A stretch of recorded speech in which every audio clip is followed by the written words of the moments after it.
আজব বিষয়। চুয়াডাঙ্গা শহরের কবরী রোড এলাকায় জাতীয় ভোক্তা অধিদপ্তর সংরক্ষণ অধিদপ্তরের এক বিশেষ তদারকিমূলক অভিযান পরিচালিত হয়েছে। ১১ জানুয়ারি বেলা ১১টায় অভিযানে বিভিন্ন অনিয়মের দায়ে ওহিদুল চটপটি হাউস নামের একটি চটপটি দোকানের বিক্রেতাকে ৬০,০০০ টাকা জরিমানা করা হয়।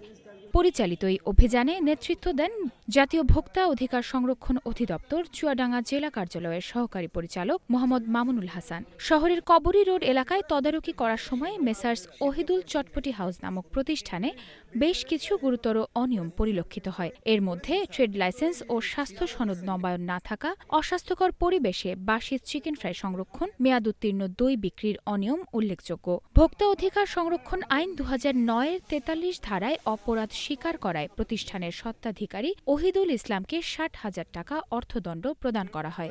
জনস্বার্থে এবং খাদ্য নিরাপত্তা নিশ্চিত করতে এ ধরনের তদারকিমূলক অভিযান ভবিষ্যতেও অব্যাহত থাকবে বলে জানান ভোক্তা অধিকার সংরক্ষণ অধিদপ্তরের কর্মকর্তা।